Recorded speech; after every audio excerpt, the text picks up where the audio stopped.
গাজীপুর সদর উপজেলার মণিপুর বিটে কোতাপাড়া অটো স্ট্যান্ডের সাথেই এখানে 10 থেকে 15টা পরিবার একবারে নিরীহ যারা বসবাস করে। বিটের অত্যাচারে তারা অতিষ্ঠ। দেখেন আজকে সকালের তাদের কাণ্ড।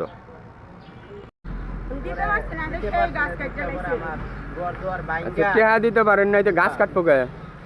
বলছি যে এটা তো সম্পদ, ফলের দেশের সম্পদ, ইয়ার সম্পদ কইছি, তারপর হারা গাছ এটা কয় এই কুবাই কাট, এটা কাট, এটা আগে কাট, এটা কাটলে বিটের কেরা কেরা আইসাল? কবুলুদ্দিন বুলা আনোয়ার আর তিনটা লোক আছে। এই তিনটা লোকের তো নাম আমি বলতে পারি না। একটা মোটা কইরা আর একটা নাম বাসুরা। মোবাইল তো করে লয় আইনা পরে ভিডিও করে আর তো কুবাই হুমানে দাও গেলে সামনে দাও। আর এই ঘর ভাঙছে কতদিন আগে? গরমান চাচা 15 দিন হইছে। 15 দিন হইছিল আর 15 দিন হইছে। একটা ভিডিও করে দাও তেলে কাটছে। এই ঘরগুলা যখন উঠাইছেন যেগুলা তখন কি টাকা পয়সা নিছে?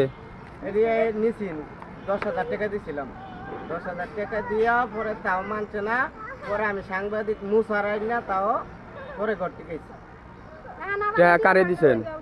টাকা দিছিলাম এই সংখ্যা তো ইয়া আছে এরকম এই গাটটা নাই যেমন যেটা আছে এই কারণে আমার উপরে অত্যাচার আগে আসছিল। হ্যাঁ তাহলে টেহা দিলেই এগুলা ভাঙ্গাচুর হয় না? টেহা না দিলে ভেঙে যায় না? অত্যাচার করে। মনে করেন আমরা গরিব মানুষ, আমগো কাছে না টাকা পয়সা, আমরাই তো দেখতাছি রাত করে আয়ো জ্বালা যন্ত্রণা করে, রাত করে আয়ো ঘরের আন্দা টানে হ্যান্দা টানে তাহলে কবা কবি হান্ডা তো বাইলে দিব, সব বাইলে দিব। এই গাছ এগুলা বুন চাল করা? আমি বলছিলাম এই এতটুকু শুধু চারা কিনে আনছিলাম 60 টাকা দিয়া, সব করে কিনে আনছি। এই চারা ধীরে ধীরে অসুস্থ বড় করছি। আর এই যে ই বাগান গাছ এগুলা কারা বুনছে?